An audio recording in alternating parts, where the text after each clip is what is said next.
Saudara-saudara yang terkasih dalam nama Tuhan kita Yesus Kristus, kita bersyukur karena hari ini kita bisa kembali datang dalam program belajar Alkitab bersama, Renungan satu pasal satu hari. Nah, hari ini kita akan merenungkan firman Tuhan dari kitab Kejadian pasalnya yang ke-14. Sebelum kita merenungkannya, kembali kita akan menyanyikan sebuah lagu pujian dari KPPK nomor 240, Percaya dan Patuh. Mari kita nyanyikan bersama-sama.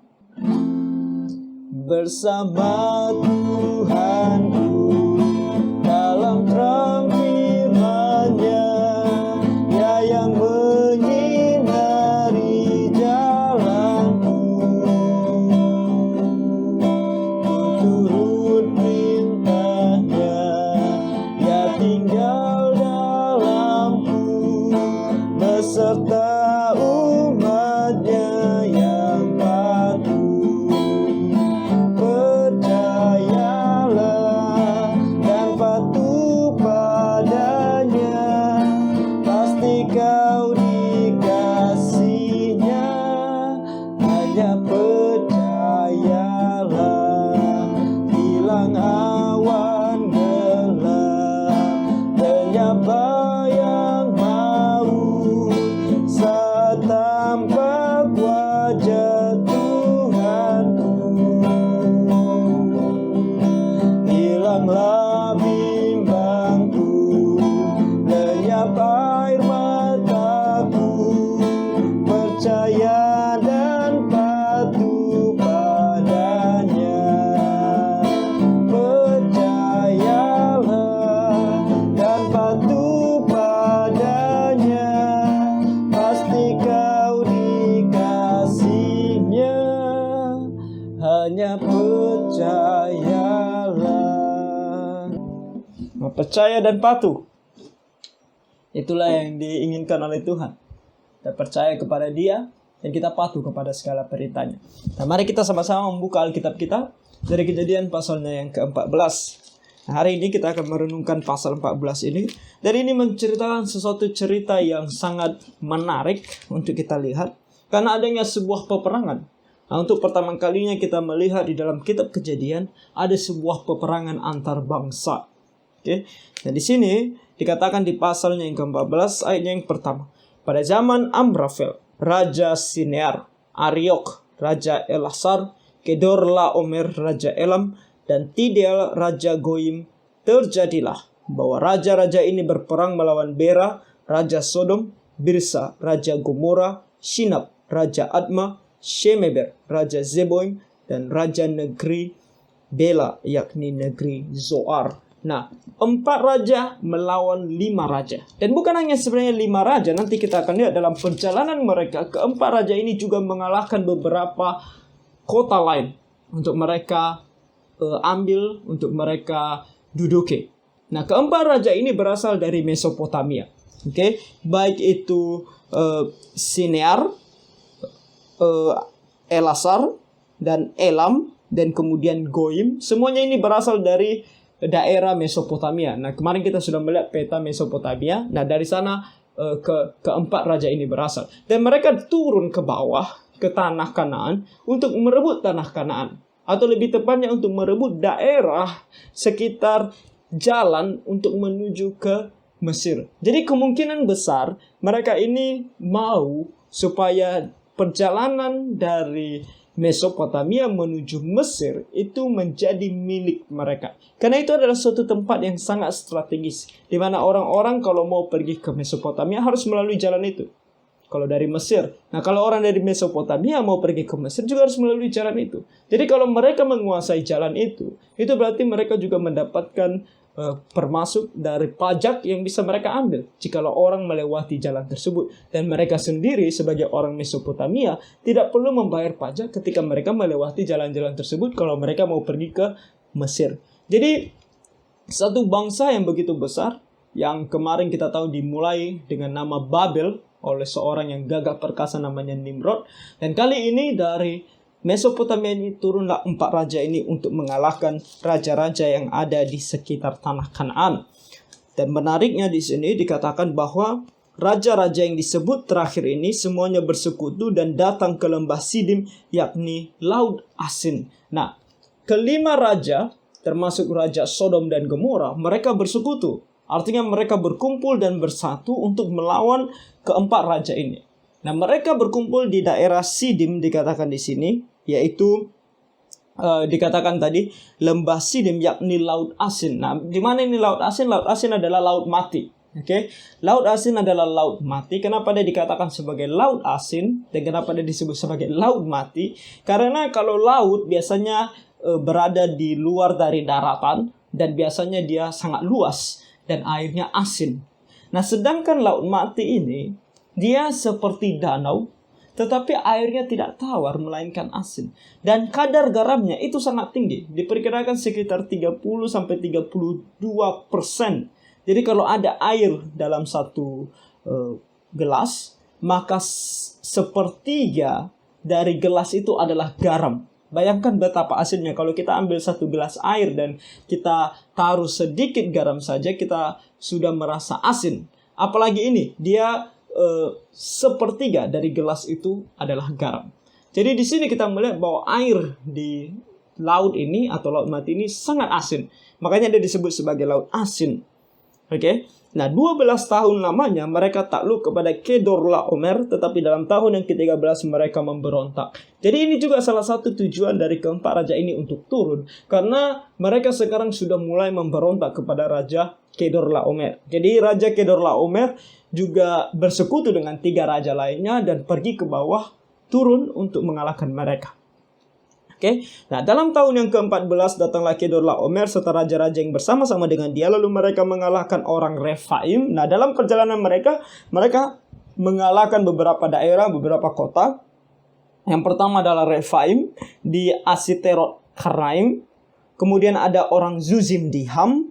Kemudian ada orang Emim di Syawe Kiryataim. Jadi dalam perjalanan turun terus, dan orang Hori di pegunungan mereka yang bernama Seir sampai ke El Paran di tepi padang gurun. Jadi dari atas, dari utara mereka berjalan terus mengalahkan kota-kota sampai ke selatan, yaitu di El Paran di tepi padang gurun. Di El Paran itu daerah yang sangat selatan dari tanah Kanaan.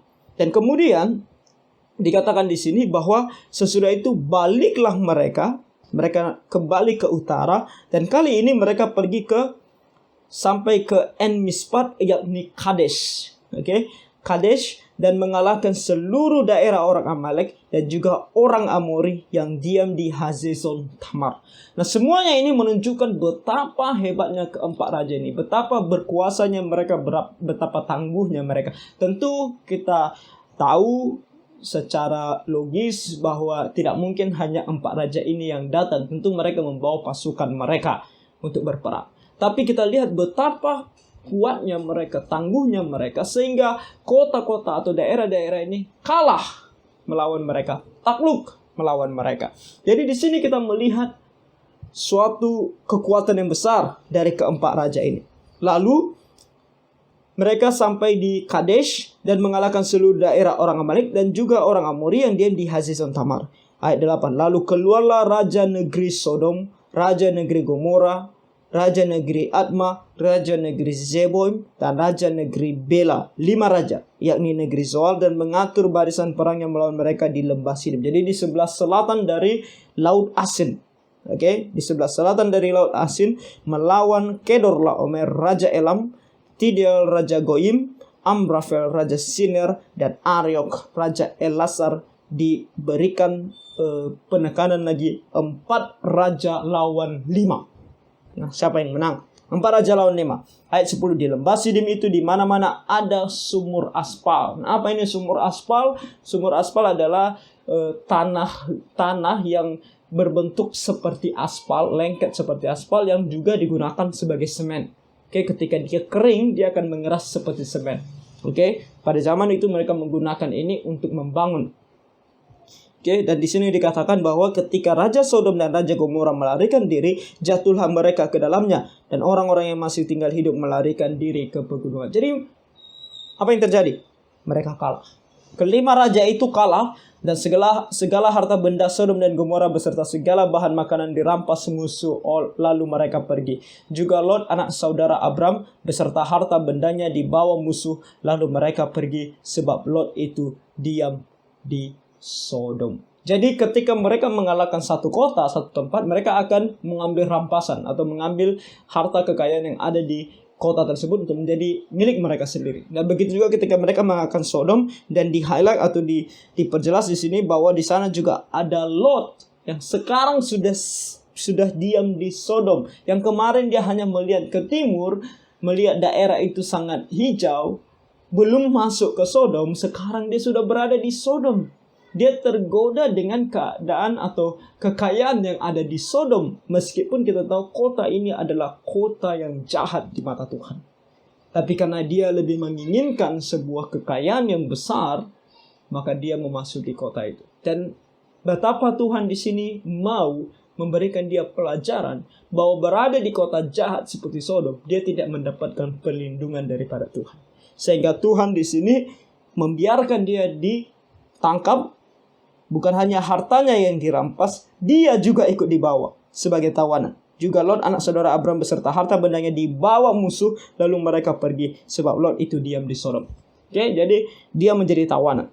Nah, ini membuat Abram harus bertindak sebab Lot adalah keponakannya.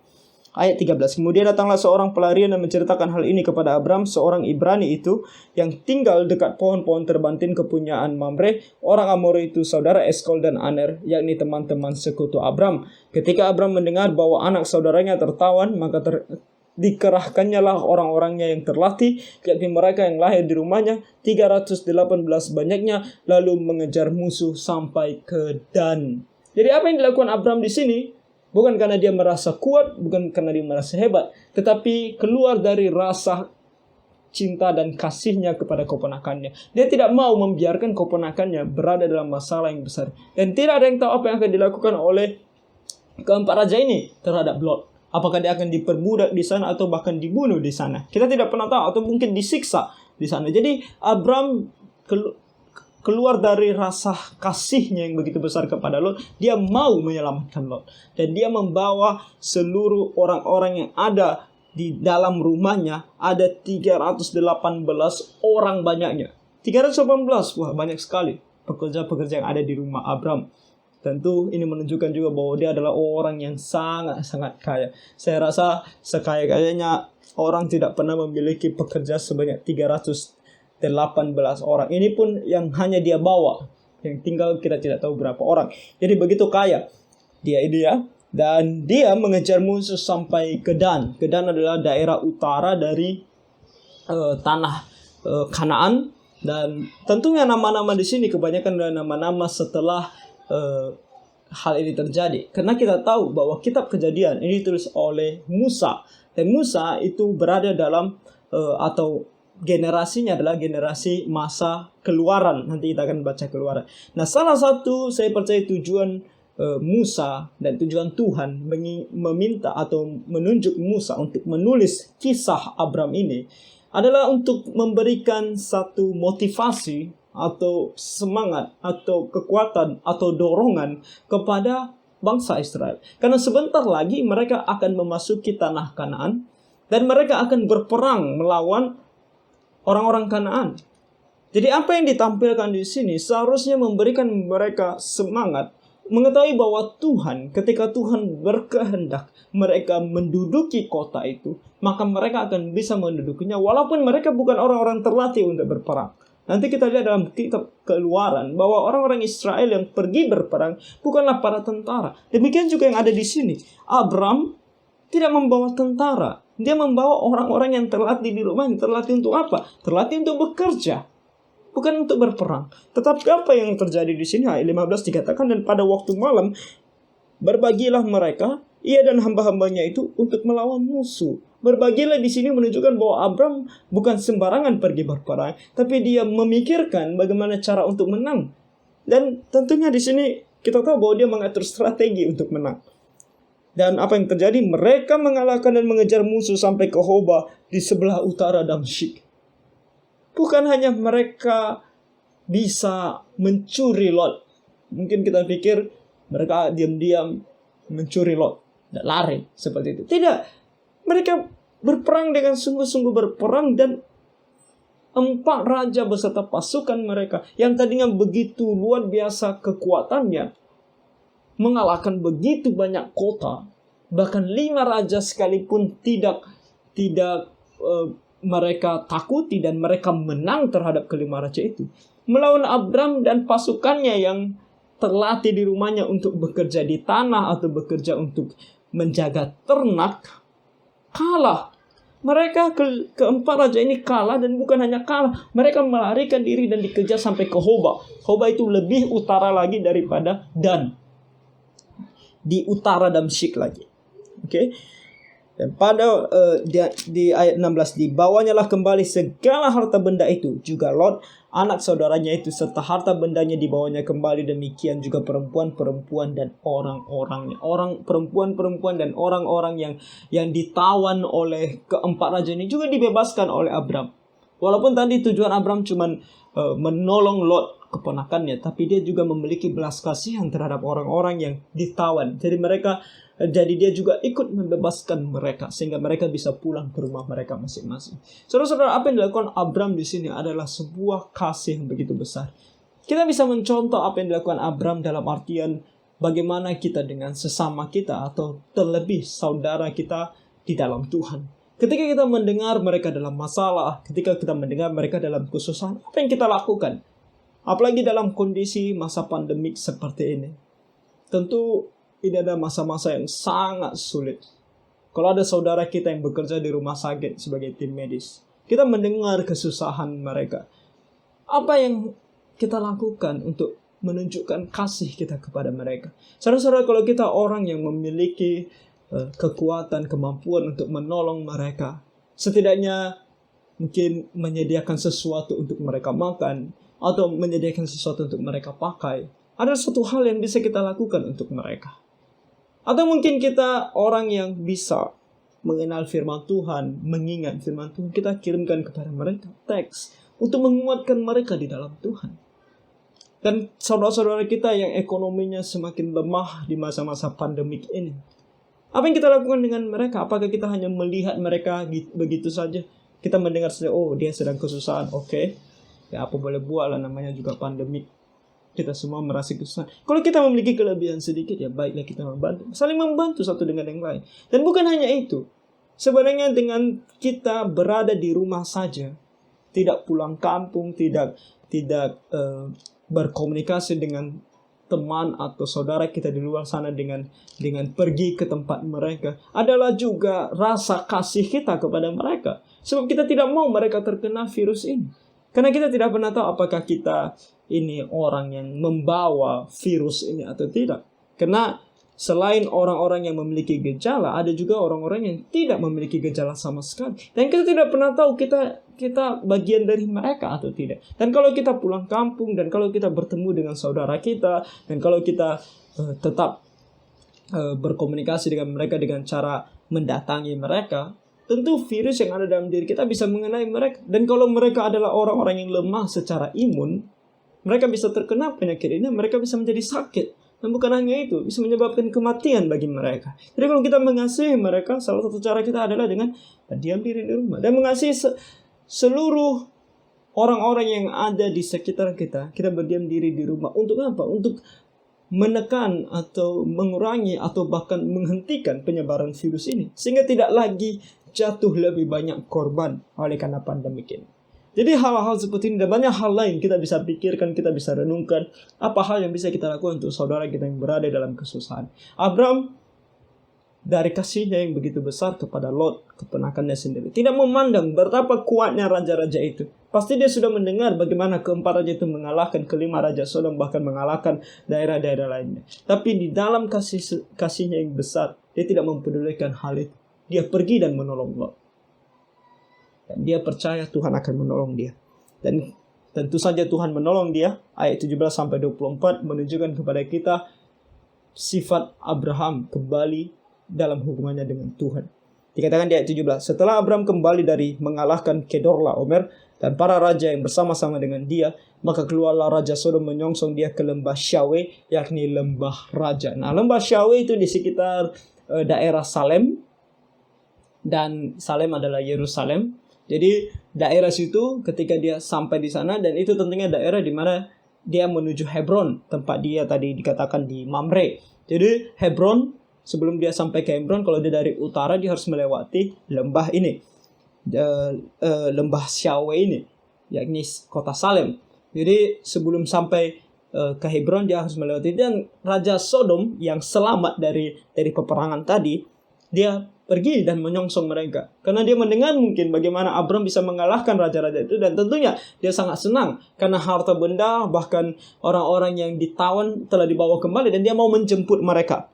Oke. Dan di sini dikatakan di ayat 18 ada seorang raja Salem, yaitu Melkisedek. Nah, Melkisedek bisa berarti raja yang benar, bisa juga berarti raja dari kebenaran.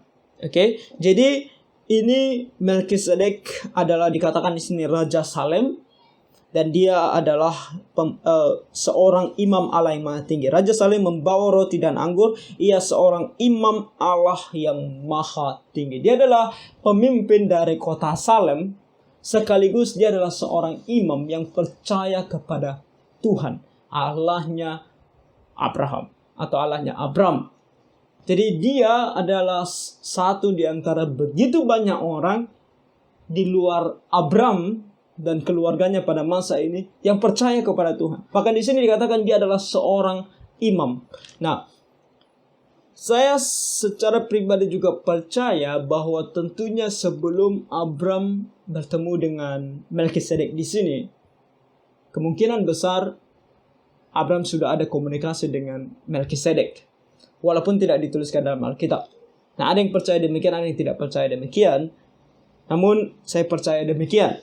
Oke. Nah, kalau ditanya dari mana dasarnya, saya tidak bisa membuktikannya secara alkitabiah, atau tidak ada ditulis di dalam Alkitab tentunya. Tapi mungkin kemungkinan besar mereka sudah pernah bertemu sebelumnya. Dan kali ini ketika dia melewati Salem, ketika Abram melewati Salem, Melkisedek membawa roti dan anggur. Nah, ini hanya sekedar untuk makanan dan minuman bagi mereka.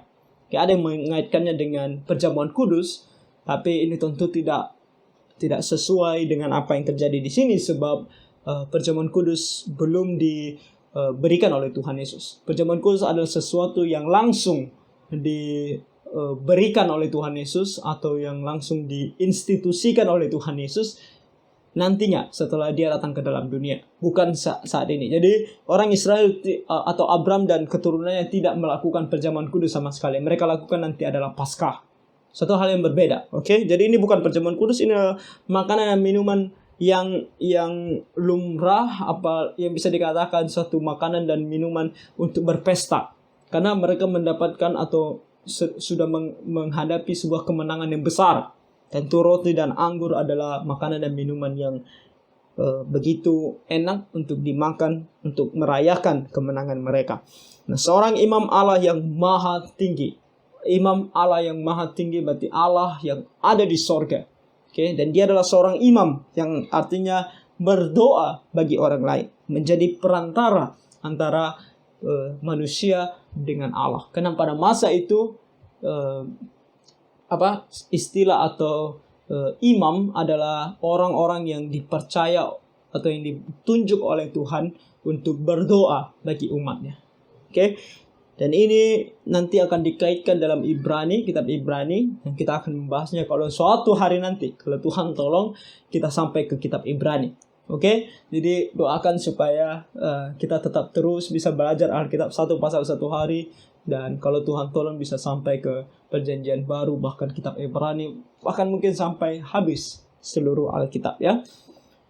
Nah, di ayat 19 dikatakan, lalu ia memberkati Abram, katanya, diberkatilah kiranya Abram oleh Allah yang maha tinggi. Jadi dia datang kepada Abram dan memberkati Abram. Diberkatilah kiranya Abram oleh Allah yang Maha Tinggi, pencipta langit dan bumi. Pencipta langit dan bumi di sini bukan hanya menunjukkan bahwa Tuhanlah yang menciptakan atau membuat atau menjadikan segala sesuatu yang ada. Bukan hanya itu, tapi di sini kata pencipta di sini juga bisa diartikan sebagai pemilik. Pemilik daripada langit dan bumi.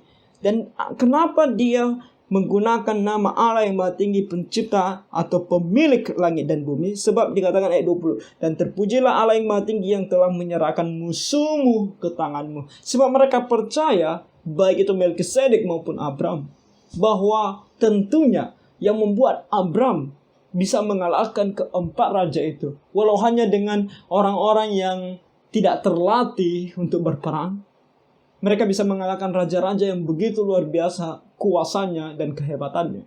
Itu karena Tuhan. Saudara-saudara, kekuatan Tuhan itu tidak bisa dibandingkan dengan apapun juga. Ketika Tuhan bertindak, tidak ada satu orang pun yang bisa mengalahkan dia. Makanya saudara-saudara, kembali saya mau mengingatkan kita dan mengajak kita untuk berada di sisinya Tuhan.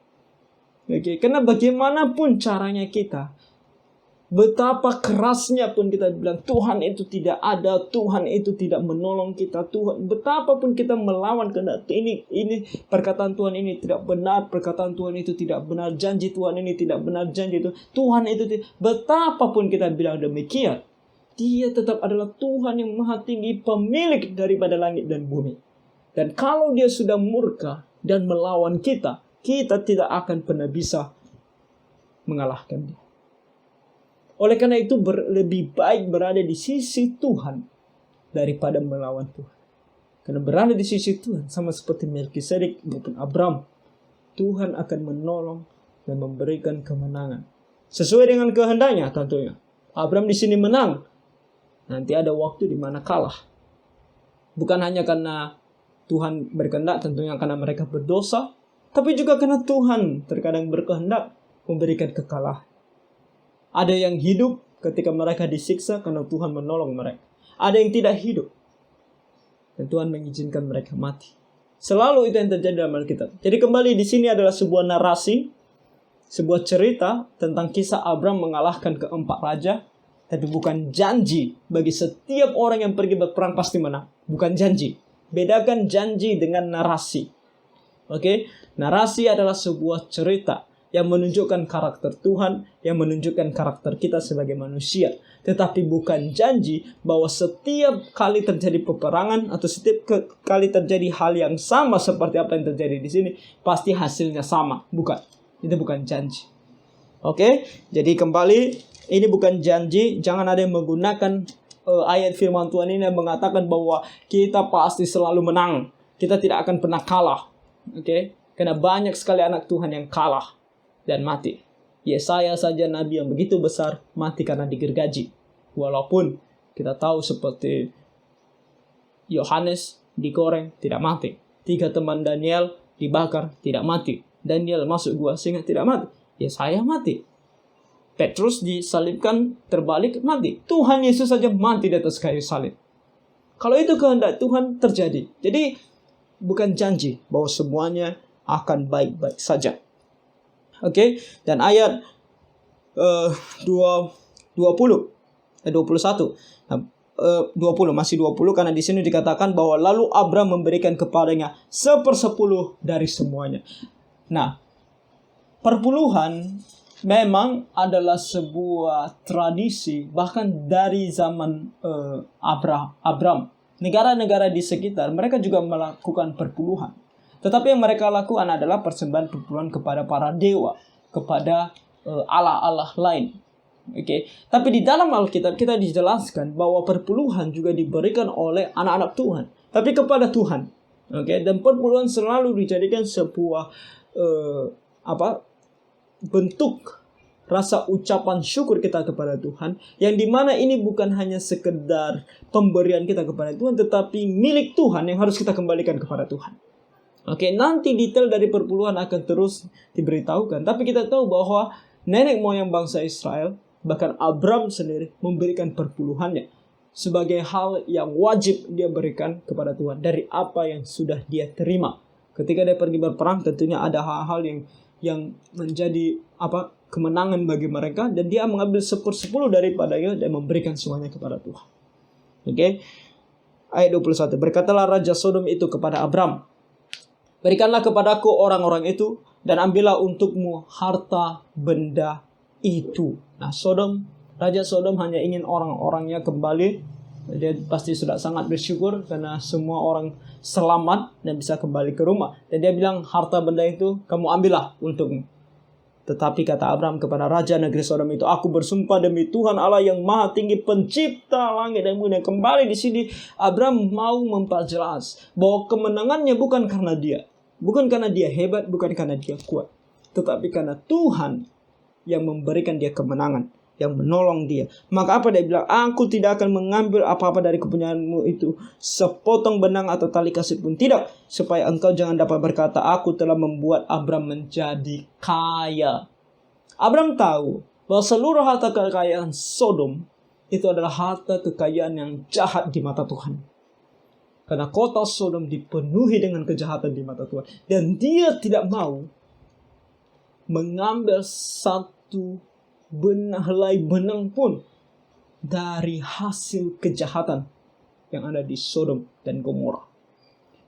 Kita orang Kristen jangan mengambil satu helai benang pun keuntungan dari cara yang tidak benar di hadapan Tuhan, dengan cara yang jahat di mata Tuhan. Saudara-saudara, orang Kristen zaman sekarang terlalu jahat di mata Tuhan. Kita berjudi, baik itu judi secara langsung, main gaplek, main kartu, main apa segala macam, taruhan di nonton bola, maupun yang online. Kita orang Kristen jangan melakukan ini. Karena apapun hasil yang kita terima dari judi, itu tidak sesuai, itu kejahatan di mata Tuhan. Dan kita jangan mau mengambil keuntungan dari sebuah cara yang jahat di mata Tuhan. Kalau di sini saya dari orang yang jahat, apalagi kalau kita yang melakukan kejahatan itu. Dan kemudian jangan mengambil keuntungan, mengambil kesempatan dalam kesempitan untuk mencari keuntungan dari orang lain.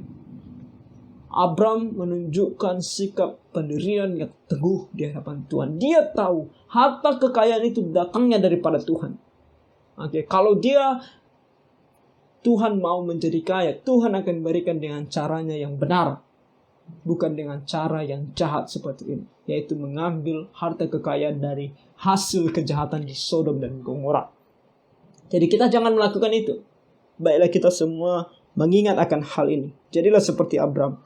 Kalau aku, jangan sekali-kali hanya apa yang telah dimakan oleh bujang-bujang ini dan juga bagian orang-orang yang pergi bersama-sama dengan aku, yakni Aner, Eskol, dan Mamre, biarlah mereka itu mengambil bagiannya masing-masing. Yang mereka terserah mereka. Kalau aku, jangan. Aku tidak mau. Karena aku mau tindak benar di hadapan Tuhan. Dan aku mau segala yang aku miliki itu selalu dikategorikan pemberian Tuhan. Bukan pemberian manusia, apalagi pemberian dari yang jahat. Dan kita harus seperti itu.